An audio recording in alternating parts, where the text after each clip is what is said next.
Martin Griffiths, thanks for joining me on UpFront. This week in Sweden, you reached what many are calling a major breakthrough in peace talks between Houthi leaders and the Saudi-backed government of Yemen. Are we now a step closer to ending the war in Yemen? Well, I certainly hope so. It's been 7 days of hard work here in Sweden, and both parties who came, the governor of Yemen and Ansar Allah, have worked a great deal to achieve these agreements, all of which will be published so that people can see what they can expect to happen in Yemen. I think it's a big step forward, but it's the first big step forward. You didn't just get a prisoner swap, you got a ceasefire and a crucial deal on access to the port city of Hoda, which you've described as the center of gravity in this war. Will we now see a major and immediate and urgent increase in the amount of humanitarian aid getting into Yemen, which the UN has called the world's worst humanitarian crisis? Isn't that the priority? Well, it is the priority, and I think the reason why we all focused very, very much on Hoda, and by the way, the United Nations and the UN Security Council has been focused on Hoda for many months because of our anxieties about the humanitarian pipeline being affected by any battle. And now I think we've put a spike in the road on that, so I think we will stop that happening.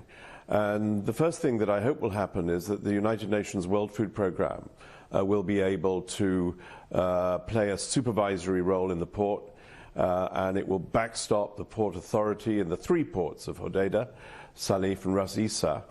It'll be then for the members of the Security Council to decide, and to decide hopefully very, very quickly, whether a resolution is needed to provide a backing for the UN deployment that will need to happen in Hoda. I get that you're a diplomat and a negotiator and you speak diplomatically, but you did say earlier this week, after an agreement on the release of prisoners in Yemen, that, quote, Yemenis should be proud of the people sitting around that table today.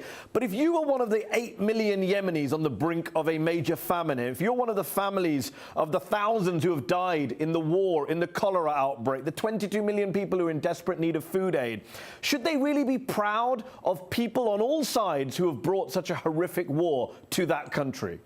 They should be proud of people whose presence here and whose decisions here create the conditions for peace and create the conditions for the humanitarian supplies that you've been describing. So in my career, not as a diplomat, but as a mediator, I've always wanted to try to understand how the people who manage wars can shift into producing peace. It's not easy. You have to take the moment, and we hope that one of the first moments in Yemen has been here in Sweden this week.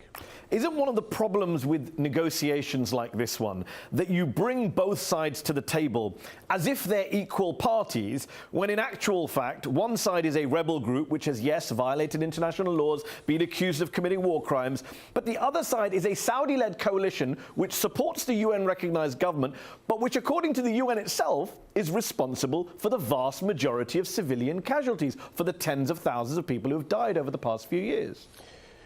My job is to find agreement between the parties to stop the war so the people of Yemen can be returned to a civil life.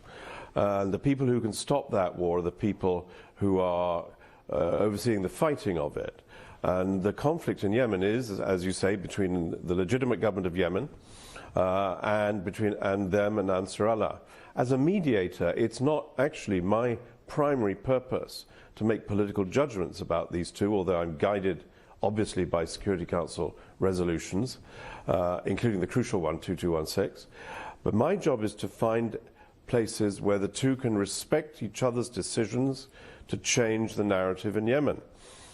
I profoundly believe, not just from Yemen, but from my other experience in other conflicts, this begins when you start listening to those two sides, when you start respecting them, and when you start helping them to find agreements that will move history. That's what we're here to do, rather than decide who's right, who's wrong, and why did this start in the first place. Some say it's not just two sides, though. The problem with Yemen, they say, is that there's multiple sides. There's outside actors. It's become more of a proxy war than just a domestic civil war. Is that a fair assessment? Do you see this more of a proxy war than a civil war? I see it as a strategic conflict, perhaps a slightly different perspective. I think Yemen resolving the conflict in Yemen is frankly as important for people in Europe because of the Red Sea shipping lanes and the trade routes that come through the Red Sea. In a sense, it's almost as it is for the region and the need for stability in the Gulf. The fact that member states in the region and beyond the region, frankly, have interests in stability in Yemen is not surprising, and nor should it shock us. Having said that, while we need to take those interests into account, and certainly in the United Nations, that's a natural issue for us to address, the emphasis in the process that I'm involved in is on Yemenis agreeing between Yemenis about ways to run Yemen. So it's not about other foreigners being around the table to make decisions. The people around this table in Sweden were all Yemenis. And I profoundly believe, and this is what the United Nations believes, that that is right and proper. You say it's not shocking that other countries in the neighbourhood in the region should have interests in Yemen and beyond, but it was pretty shocking last month when reports emerged that Saudi Arabia and the UAE had lobbied UN Security Council members to stall a ceasefire resolution. As someone who's trying to get a ceasefire, a sustainable ceasefire, surely that must shock you when parties to the conflict are lobbying your bosses at the UN Security Council at the UN building in New York to prevent such a deal. I think there were many, many reasons why there were different views about that Security Council resolution. As a member of the UN Secretariat, I do not get drawn on the rights and wrongs of any resolution. That's for the members of that council. But if you ask me whether I'm shocked about whether parties to one conflict or another, or having some relationship to it, have strong views about issues related to it and its resolution, it would be absurd for me to be shocked about that.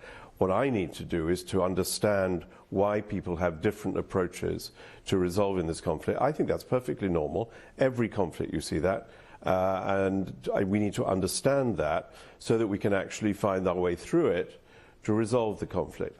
It's easy to call for a ceasefire, and if somebody like me and you who want peace in the world, naturally stopping people killing each other has to be a good thing.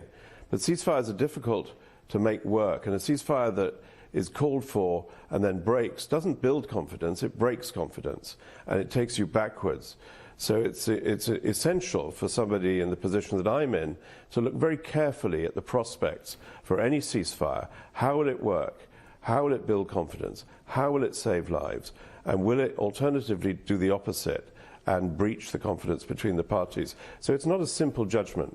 Martin, you're an experienced negotiator. You worked extensively with 3 UN envoys to Syria. How difficult has this conflict in Yemen been to, quote-unquote, resolve, end, compared to an equally horrific Syrian conflict?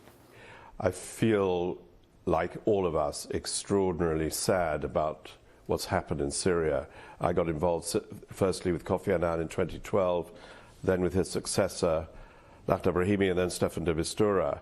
And, we'd all had hopes from the beginning of that conflict that it would be soon resolved, a ceasefire in 2012.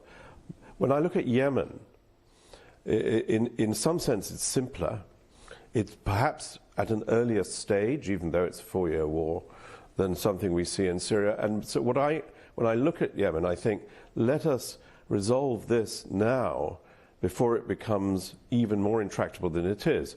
I think Yemen is a hope for the international community. It's a hope for the people of Yemen first. I think it can be resolved.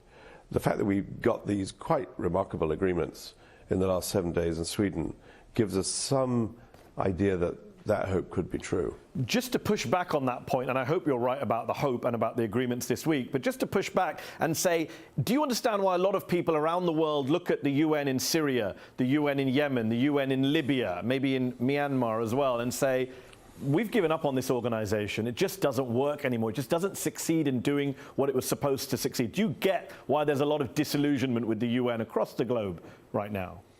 Well, I think there's lots of different UNs, and I've worked in different parts of it. If you want to talk about the UN humanitarian agencies, whether in Syria or Yemen, I think that kind of comment is utterly unfair and utterly inaccurate. They do extraordinary work in times of great difficulty, and they save many, many lives. Now, in terms of peacemaking and negotiating, let's be very clear, and I don't say this to be pleading. It is the parties who decide to resolve a conflict. It is not the UN, it is not the mediator. It is their decision whether they will resolve a conflict or not.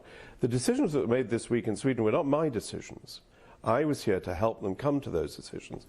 But it is their achievement, their compliance, their performance which is being watched, not mine. This isn't the UN, this is the parties to a conflict. And the UN's job, my job, is to do everything we can through diplomacy, through mediation, through urging, through patience, through listening, through respect, to give them the chance to do the right thing. But if they don't want to do the right thing, they won't. Martin Griffiths, thanks for joining me on UpFront. Good luck.